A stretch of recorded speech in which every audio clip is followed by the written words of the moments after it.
Hoy hablamos en Pangea el podcast. Morena elige a Luisa María Alcalde como su dirigente nacional, mientras que en el Senado se discute la incorporación de la Guardia Nacional a la Sedena. Además, analizamos la relación del presidente de México con los medios de comunicación durante su sexenio, cuáles son sus aciertos y qué desafíos enfrentará la próxima presidenta. Esto es Pangea el podcast, el espacio donde se conversa, analiza y debate la actualidad política de México y el mundo, con las voces de Alex Hernández, Santi Cervantes e Ivette del Río. Comenzamos. Bienvenidos a una emisión más de Pangea el podcast. Estamos muy contentos para recibir a todas las personas que nos han acompañado en este camino en Spotify y YouTube, así que muchísimas gracias. Estamos una vez más para platicar del chismecito que se ha generado esta semana a nivel nacional, sobre todo decisiones importantes que tienen que ver desde la elección del partido más importante en nuestro país hasta la continuidad de las propuestas de algunas reformas que deja el presidente Andrés Manuel López Obrador. Y está con nosotros, como siempre, Santi Cervantes. Hola, ¿qué tal? Buenas tardes, compañeros. Muchas gracias por estar aquí nuevamente con nosotros. Hay hoy un clima bastante frito de que andamos con la entrada del huracán John en la costa de México, específicamente de Oaxaca. Esperamos que todo bien por allá en estos días, sobre todo para los campesinos, que ya hay afectaciones por ahí. Pero gracias por estar y no olviden seguirnos y comentar. Alex Hernández, ¿cómo estás? Muy buenos días, muy buenas tardes, muy buenas noches, dependiendo de la hora en que nos estén escuchando y viendo. Muy bien, gracias a cada una de las personas que sintonizan en alguna de las plataformas Pangea el podcast. Y de igual manera, gracias a los que consumen el contenido de Pangea. Vamos mejorando en TikTok, buenas noticias, va bien TikTok. Muy bien, pues continuamos nosotros aquí presentes y también sobre todo debatiendo y analizando un poco de lo que está pasando en nuestro país. Y una decisión muy importante, si bien de las más importantes que ha tomado el partido Morena en este año, es la elección de pues ahora la lideresa de este partido, ¿no? Y se trata de Luisa María Alcalde, de 37 años, licenciada y maestra en Derecho, impulsora además de bases juveniles, que lleva ya una larga carrera en México. Leí un titular de corta vida, pero de larga trayectoria en Morena. Ha estado presente desde el inicio de Morena hasta la consolidación y ha formado parte importante sobre todo de estas bases juveniles que pareciera que entonces están tomando ya las decisiones y las riendas de este partido. AMLO decía en junio del 2023, cuando la elige como secretaria del Trabajo y Previsión Social: es joven, es muy importante pensar en el relevo generacional y dar oportunidad a los jóvenes. Y creo que es la muestra de de la decisión que se tomó al elegir a Luisa María Alcalde y otros personajes muy importantes, algunos polémicos para ciertas personas, pero muy importantes justo para el partido Morena. Me gustaría iniciar esta parte preguntándote a ti, Santi, ¿cuáles son los desafíos para Morena en este 2024? Si bien con Mario Delgado el desafío más importante era continuar con la presidencia y colocar a la primera mujer presidenta en el país, ahora vienen otros desafíos. ¿Cuáles serían para este Morena de Claudia Sheinbaum y de Luisa María Alcalde? Yo creo que justo uno de los principales es este cambio generacional que sí se ve a la hora de elegir a los nuevos dirigentes del partido.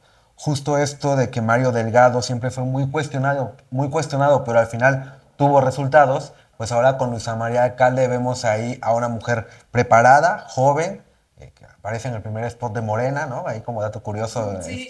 Muy chavita ella en ese entonces. Y bueno, ahora ya ya ha sido senadora, ya ha sido diputada, secretaria de Trabajo y ahora secretaria de Gobierno. Este principal desafío yo creo que es justo esto, demostrar que las juventudes pueden llevar a cabo un cambio generacional en el país y en el partido en el poder. Me parece muy importante el hecho de que en realidad, al final de cuentas, el futuro el futuro político del país y del partido va a depender de las juventudes y lo vemos ahora. Si bien se dice que Obrador no va a sacar del todo las manos tanto del partido como del gobierno, bueno, ya lo iremos viendo conforme vaya pasando el tiempo, pero en realidad sí se ve un cambio generacional importante ahí que no hay que quitarle los ojos de encima. Cuestionado, criticado, señalado el posicionamiento de Andrés Manuel López Beltrán. Andy López para la banda, ¿no? Que al final de cuentas ellos también cumplen con esta promesa o este acuerdo familiar que tenían en el que ellos aseguraban que no iban a ser parte de la política mientras su padre estuviera todavía ejerciendo en el poder o estuviera todavía involucrado con cuestiones políticas. Al final de cuentas creo que tampoco debería sorprendernos tanto el nombramiento. Son jóvenes o son hijos que toda su vida han crecido dentro de la política nacional de nuestro país y el nombramiento además no es menor porque es secretario de organización y va a ser el encargado de recorrer el país y fortalecer la estructura nacional. Otro reto que hay ahí importante que es proteger la estructura que dio resultados en este 2024. Y además creo que es un lanzamiento para él importante porque pues va a ser el nuevo López Beltrán o el nuevo Andrés Manuel López que va a recorrer el país. Posiblemente un futuro político ahí al que han estado esperando ellos como hijos, o en este caso él, que es el más involucrado en la cuestión política, o por lo menos el que más figura, y que seguramente pues ya tendrá miras por ahí para su futuro político, al igual que Luisa María Alcalde. No me parece casualidad que Luisa María Alcalde esté al frente del partido. Es importante recordar ahí cuando entrega el informe de gobierno, el último informe de gobierno en la Cámara, la verdad es que fue un acto proselitista también por parte de ella, sí. ¿No? No fue nada más una entrega de un documento sencilla como había sido todos los años, sino que además enardece a las cámaras ante las que está en el momento de entregar el sexto informe de gobierno, y por ahí pues habrá que echar ojo de quiénes van a ser las próximas competencias para las siguientes elecciones, porque una vez que salga Obrador, empieza la nueva carrera presidencial en el momento en que Claudia Sheinbaum llegue al poder. Claro, y además un dato muy interesante es que Morena tiene apenas 10 años. Sí. Y ha dejado 2 presidencias del partido a 2 mujeres. La primera fue Jade Kolpolensky y ahora gobierna 23 estados, ¿no? Hay una mayoría de mujeres gobernadoras también que deja Morena y que además vemos esta estructura que en estos puestos de poder, justo con el inicio del gobierno de Claudia Sheinbaum, hay mujeres que predominan y protagonizan la política en México.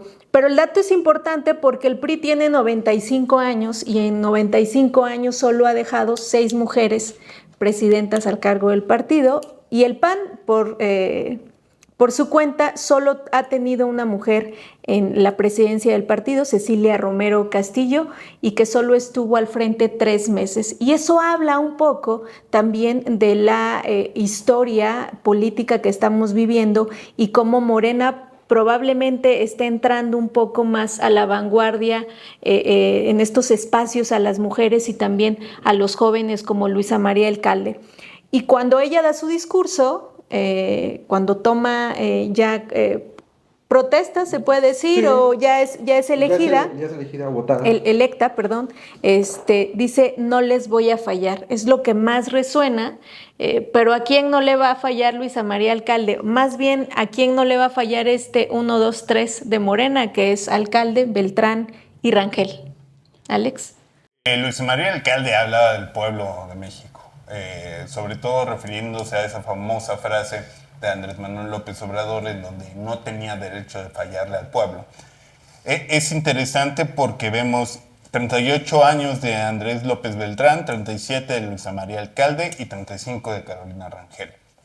De cierta manera, Morena, desde que entra a la vida política de este país, ha entrado de manera disruptiva. Y pienso que de esa manera sigue siendo la política de Morena.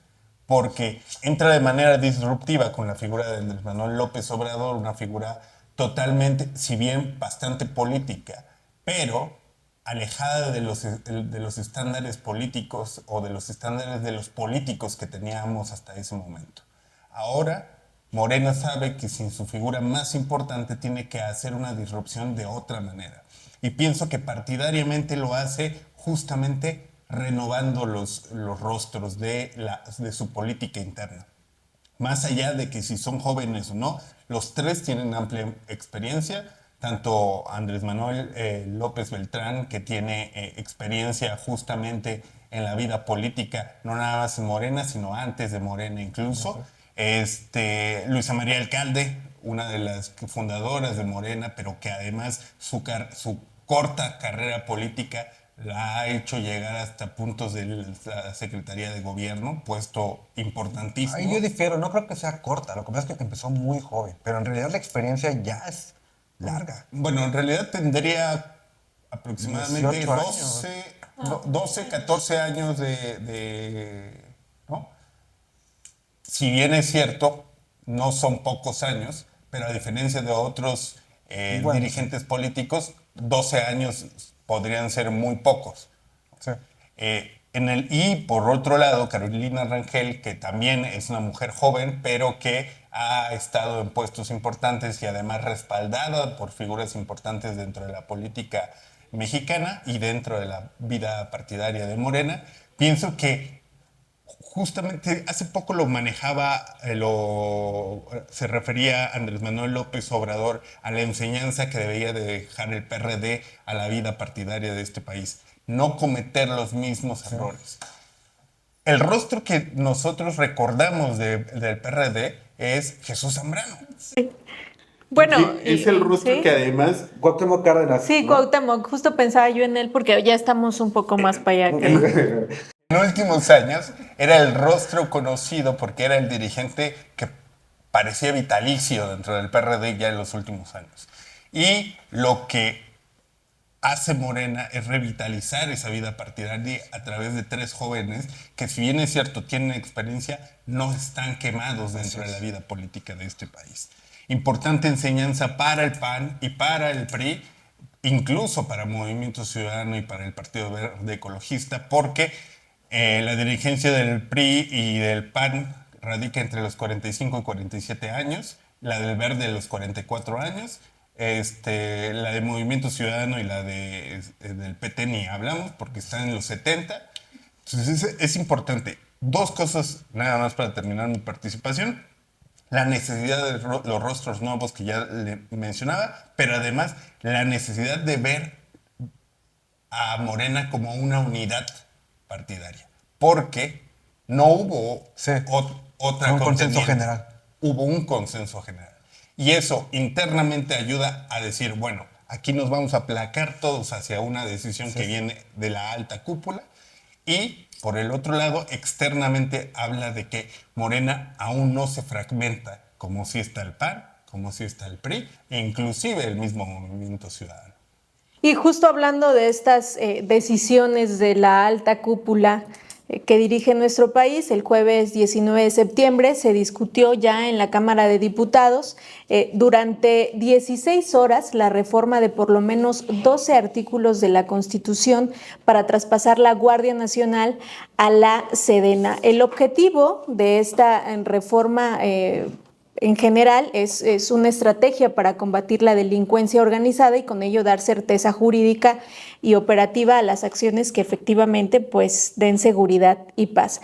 Sin embargo, si la historia no nos falla, justo en el 2006, cuando llega Calderón y trata legitimar el gobierno, declara la guerra contra el narco y pone al frente a Genaro García Luna para este combate y bueno, bajo intereses personales y negociaciones, pues ahora lo tienen en la cárcel.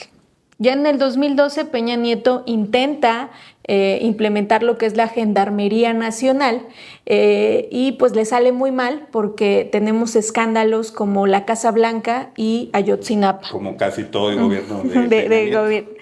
Entonces, bajo este contexto, pues es muy difícil pues encontrar la seguridad y la paz en un gobierno con esta toma de decisiones. Una construcción de paz es muy, muy difícil. Sin embargo, ahora con esta búsqueda de la seguridad, o bueno, el discurso va en ese camino, pues se intenta reformar 12 artículos de la Constitución, darle respuesta a esta crisis de seguridad ciudadana, ¿no? Santi, ¿tú cómo lo ves? ¿Crees que este tema de la reforma a la Guardia Nacional y bajo este discurso que se sigue ocupando como la militarización del país, sí resuelva el tema de la seguridad y no, en cambio, normalice el uso de la fuerza desmedida, como lo hemos visto en pues decisiones similares en gobiernos diferentes? Yo creo que justo esto, hay decisiones similares en gobiernos diferentes en la que siempre se acude al ejército cuando ya la situación no se puede controlar, está fuera de las manos del gobierno o de las instituciones gubernamentales, siempre se acude al ejército para solucionar los problemas, sea cual sea. Y creo que aquí ya más que nada nos representa un problema también de que no se fortalecen las instituciones gubernamentales, ¿no? En lugar de siempre acudir al ejército, deberíamos de ver en qué estamos fallando. Bueno, si la Policía Federal o la policía está fallando, debemos de fortalecer las policías más allá de intentar desaparecerlas o quitarles su trabajo. Hay estados como la Ciudad de México, justo con el gobierno de Claudia Sheinbaum y con Omar García Harfuch, que tuvieron buenos resultados fortaleciendo tuvieron buenos resultados simplemente fortaleciendo la policía y haciendo una capacitación constante a las policías de la Ciudad de México, lo cual demuestra que la cuestión de seguridad sí se puede solucionar sin necesidad de meter la mano del ejército. Es importante también mencionar que hay puntos tan álgidos como Culiacán, donde pues la verdad es que la policía pues ahí sí está atada de manos ante la situación que implica la magnitud del problema los enfrentamientos entre los cárteles. Pero sí tiene que haber ahí es un reto para Claudia Sheinbaum, porque si bien en una encuesta recién aplicada del INEGI de confiabilidad en las instituciones sí aumenta la confianza de la población en el Ejército y en la Guardia Nacional, la verdad es que no por eso quiere decir que los vas a meter hasta la cocina de todas las casas y de las instituciones. Hay un problema en México y es que nos estamos acostumbrando a la militarización del país y no debería ser eso. Yo recuerdo en la universidad, cuando nosotros estábamos en Lomar hace unos poquitos años, llegaba un punto en el que teníamos militares en la entrada de la universidad. Y recuerdo que había maestros a los que les era incómodo ver militares. Estamos hablando de maestros que pues son una o dos generaciones arriba de nosotros y decían, es que no debemos bueno, en ese caso había una maestra en específico que la recuerdo mucho que decía, no debemos acostumbrarnos a esto y no debemos acostumbrarnos a ver militares en la entrada de una institución educativa, sobre todo pública.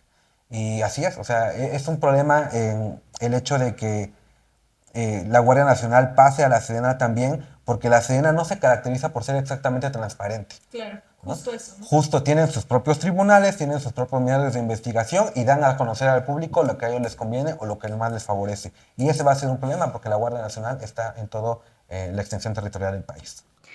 Y además, justo lo que estás diciendo, el tema de que no le apuestan a otras cosas, muy pocos líderes políticos le han apostado incluso a la seguridad civil, sí, que hemos visto en otros estados que han surgido y más allá de implementarlos, fortalecerlos, entenderlos sobre todo bajo los diferentes contextos que hay en el país, pues han sido criminalizados, ¿no? Y me gustaría recordar por qué se crea la Guardia Nacional en el 2019 y es una respuesta a la crisis de seguridad, una institución con carácter civil de disciplina militar comprometida con el respeto de los derechos humanos. Así lo había anunciado Andrés Manuel López Obrador. Sin embargo, de su creación a la fecha, la CNDH ha acumulado 1,772 quejas relacionadas con tortura, arrestos arbitrarios y hasta desapariciones forzadas, por mencionar algunas. Lo que sí estamos viendo es que continuamos con una crisis de representación en cada una de las cámaras. ¿Por qué hablo de crisis de representación? Porque por una parte tenemos al oficialismo que no informa, que no discute, que no debate y que solo quiere pasarla sin analizarla ni cambiarle una coma, y por otro lado tenemos una oposición con el discurso de militarización, y me parece que son cuestionables los argumentos que utiliza la oposición cuando el tema de la crisis de seguridad que tenemos en estos momentos se debe a decisiones parecidas, sí, justo cuando ellos fueron gobierno. ¿Qué será entonces de las decisiones que pueda tomar la Guardia Nacional en el gobierno de Claudia Sheinbaum? ¿Qué papel jugará justo la Guardia Nacional con darle más poder al poder justo cuando ella va a iniciar su gobierno? Pienso que un dolor de cabeza, será un dolor de cabeza. La oposición apenas estaba recuperando del golpe del Poder Judicial cuando ya le venía Cuando lo otro, volvieron a madrugar. que era la Guardia Nacional, mucho más inminente que el del Poder Judicial. Y mucho más bajo el agua, además. Sí, mucho, sobre todo porque de manera mediática, lo del Poder Judicial cocinándose tanto tiempo, la población ya estaba acostumbrada a que eso iba a suceder. Sin embargo, Y probablemente así estaba pensado, Sí, ¿no? claro. Darle más protagonismo a algo medianamente, a algo tan importante como eso. porque además fue inmediato la aprobación del Poder Judicial, poniendo en medio la aprobación de la reforma a los pueblos indígenas y afromexicanos, que no hubo discusión ahí. En realidad la oposición también estuvo de acuerdo y se aprobó por unanimidad, pero el hecho de la Guardia Nacional fue otro revés a una oposición que apenas estaba tratando de reponer del golpe del poder. Que además judicial. sabemos que no leen, ¿no? No saben lo que van a votar en esa noche. Sí. El tema de la Guardia Nacional puede ser un dolor de cabeza porque al pasar el mando a la Sedena, Omar García Harfuch, aun cuando tiene un historial de éxito comprobado en la Ciudad de México, va a ser difícil que esté a cargo como tal de la Guardia Nacional, porque Sí, claro. como secretario de Seguridad Pública no puedes entrometerte en Los asuntos del ejército. en las tareas y en los asuntos de la Secretaría de la Defensa Nacional. Es otra cosa totalmente diferente. Lo que tendría que hacer Omar García Harfuch es darle cabida a un elemento importante que fue en la Ciudad de México, que fue el trabajo de inteligencia y la capacitación de los policías que se tenían. Sin embargo, esto no le va a venir bien porque va a haber una contradicción entre lo que se está ejecutando a nivel constitucional con la Guardia Nacional y lo que se está llevando a cabo o la estrategia que pueda llevar a cabo la presidenta Claudia Sheinbaum con Omar García Harfuch al intentar modernizar o estrategar el tema de seguridad en el país. La tiene bastante complicado. Ya lo decía Santi e Ivette, aun cuando la popularidad y la confianza en la Guardia Nacional ha aumentado a ser la segunda institución con mayor confianza en la ciudadanía, también vemos este tipo de cosas que decía Ivette, en donde existen estas quejas por parte de la CNDH y en donde de la Comisión Nacional de Derechos Humanos reporta todas estas quejas por parte de la ciudadanía de abusos de poder. Hay que entender que los militares siguen órdenes y los policías pueden reaccionar ante una toma de decisiones. Esa es la diferencia importante y relevante a la hora de ver este tema de la Guardia Nacional. Y que además lo estamos viendo en algunos casos, incluso ya en Sinaloa, de esta crisis justo de seguridad y de la toma de decisiones que puedan tener ciertos miembros, incluso civiles, que terminan siendo asesinados por altos mandos, ¿no?, de las fuerzas militares o que forman parte de este equipo de seguridad. Además hablábamos hace un rato, Ivette y yo, y le decía que el empoderamiento o el sobreempoderamiento que se le está dando a la Secretaría de la Defensa Nacional puede jugar en contra en algún momento para este país. Porque si bien es cierto Morena, porque tanto Claudia Sheinbaum como Andrés Manuel López Obrador han decidido seguir esta estrategia de seguridad, pues los militares también han comprobado que ellos acatan sus propias órdenes. Sí. Y en cualquier momento se puede salir de control. Además de ello, la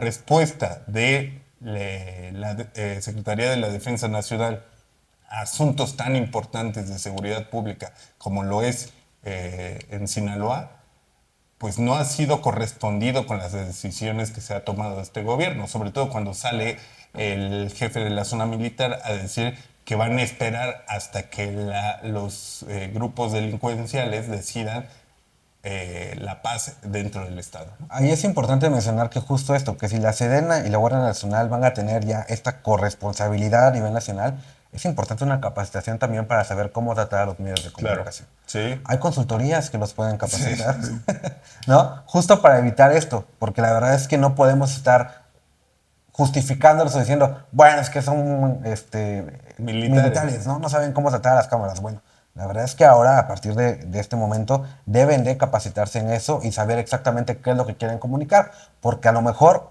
un problema, si hay un problema social, de violencia social en una ciudad o en un lugar, puede exponenciarse por una mala declaración de los Claro. militares ante las cámaras.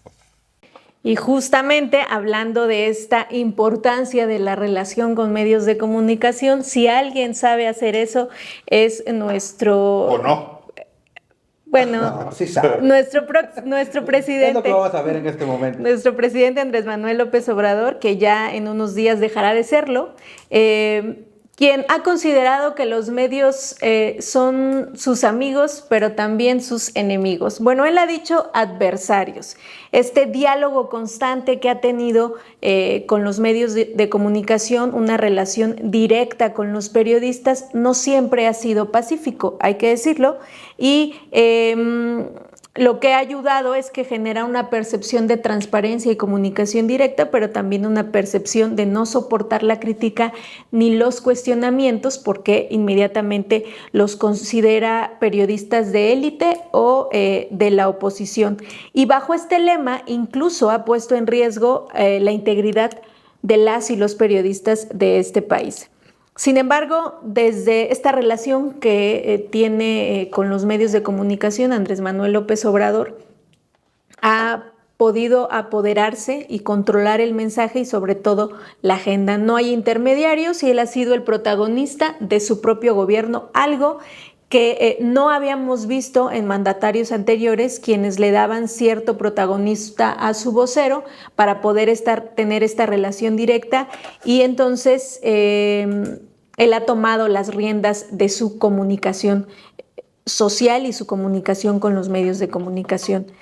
Alex, si bien esta forma de comunicar ha sido novedosa, ¿cuáles crees que han sido los aciertos y los desafíos, además de este nuevo modelo de comunicación? Los aciertos pienso que es quitarle la hegemonía a estos grandes consorcios de medios de comunicación que, como hoy lo toma por completo el presidente Andrés Manuel López Obrador, antes lo tenían esos medios de comunicación. Decían, hacían y daban la noticia como querían. No es nuevo, en realidad viene desde décadas, desde que se crean los grandes consorcios y los medios de comunicación masivo. Y pienso que esa es una de las grandes cosas que se hacen en este gobierno. Ahora, el pasar la estafeta a otro canal de la agenda mediática tendría que conllevar una responsabilidad, como lo diría el tío Ben. Pero esa responsabilidad pareciera que tampoco es asumida de esa forma. Yo concluiría que es una relación totalmente polarizante, en donde el presidente ha dicho, si estás conmigo, eres parte de los medios de comunicación libres. Si no estás conmigo, eres parte de la mafia del poder y eres parte de esta élite comunicacional que está en contra del pueblo. Y eso es precisamente la irresponsabilidad en la que se ha caído a partir del discurso del presidente Andrés Manuel López Obrador.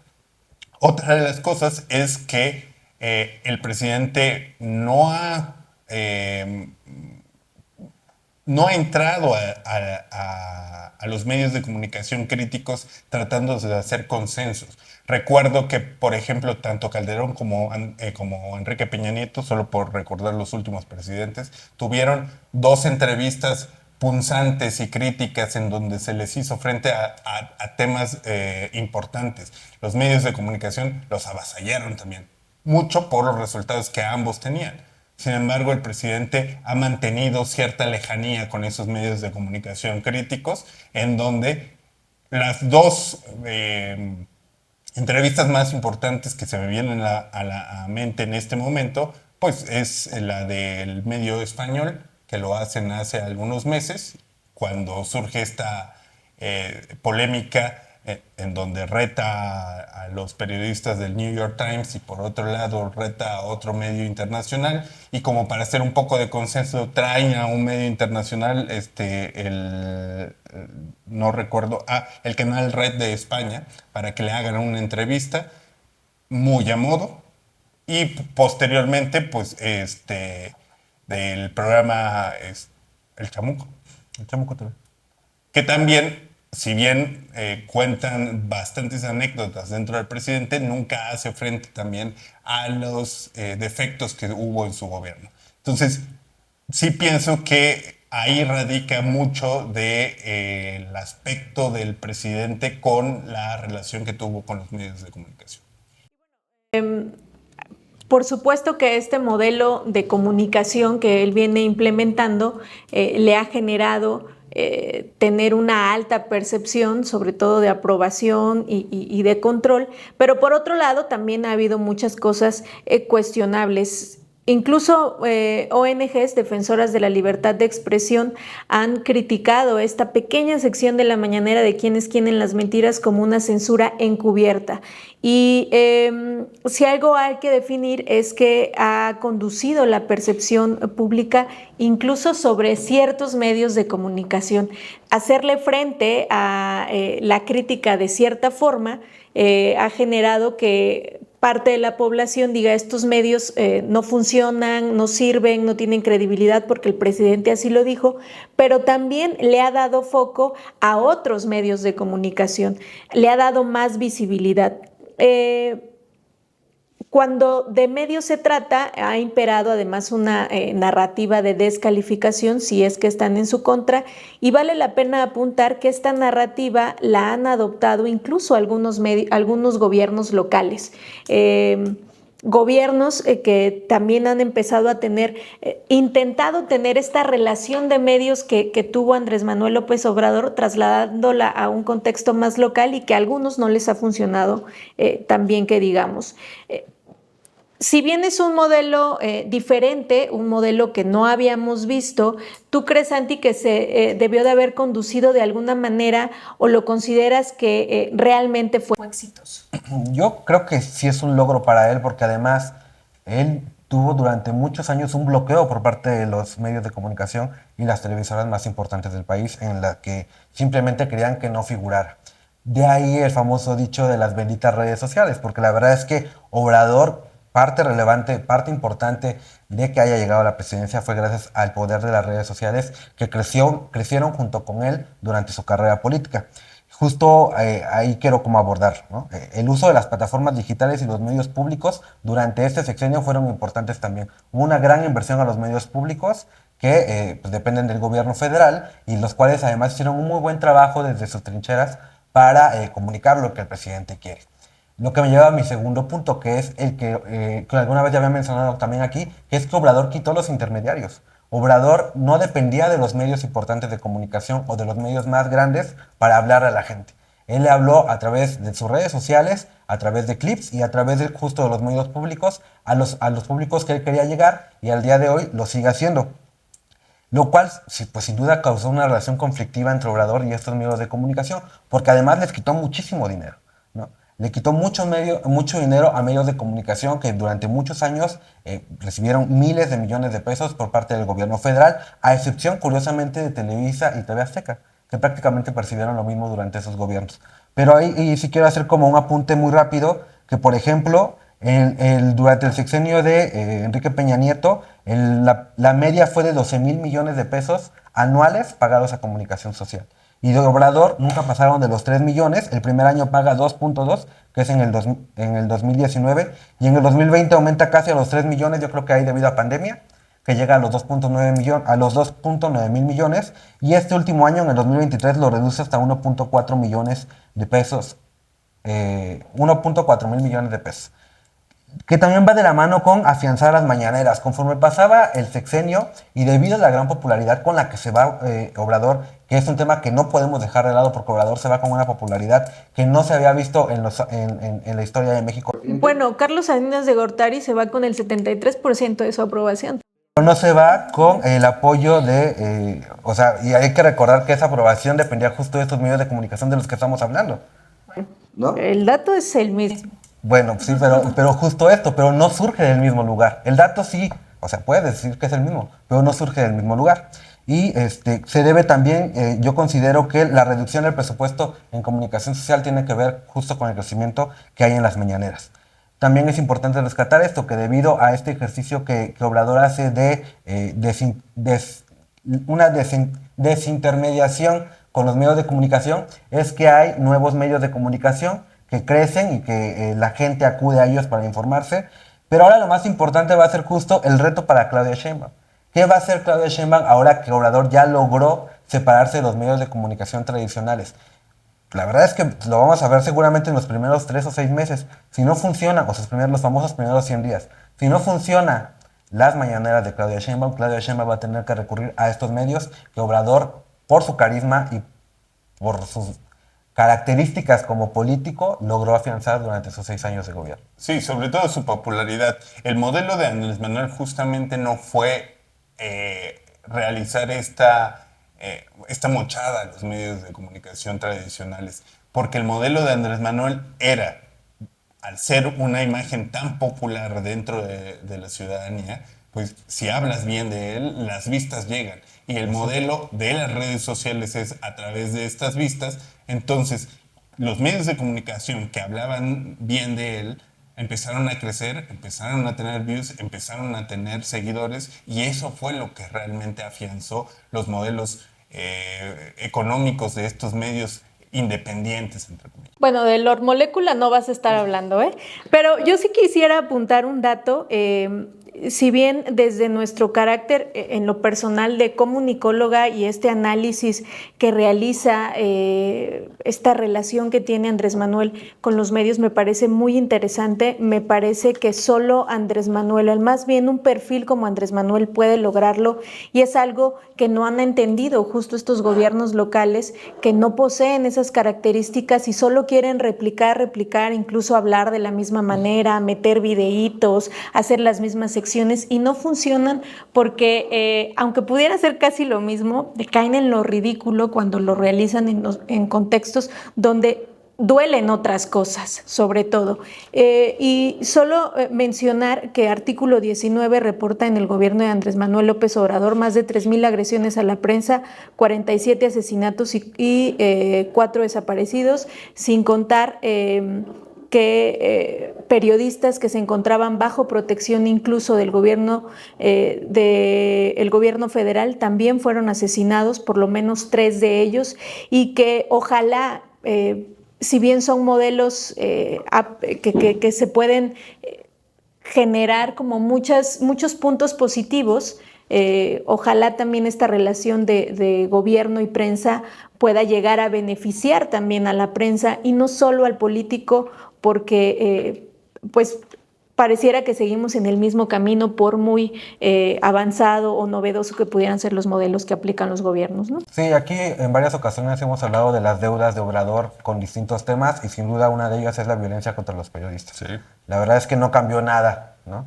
Hubo varias pérdidas de periodistas y justo lo que mencionas tú, ya diste los datos, la protección contra ellos se vio mermada debido también a esta mala creencia de él de que por ser periodistas no los tocaban, cuando la verdad es que la realidad es otra, sobre todo los periodistas que cubren cuestiones relacionadas con el narcotráfico en el país. Así es.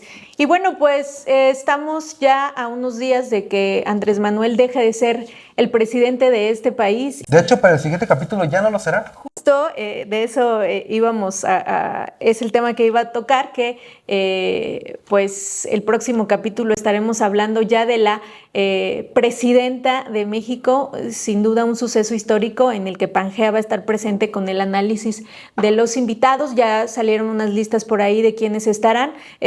Casualmente, y he visto que representantes importantes como lo es Canadá y Estados Unidos enviarán a una representante mujer, y eso también habla del discurso que se le esté dando a México y sobre todo al mundo. Así que vamos a estar muy pendientes. Muchas gracias por acompañarnos en esta emisión de Pangea el Podcast. Les recordamos que agradecemos mucho que nos escuchen, que nos dejen comentarios y sobre todo que compartan este material en sus redes sociales. Nosotros nos vemos la próxima. Bye.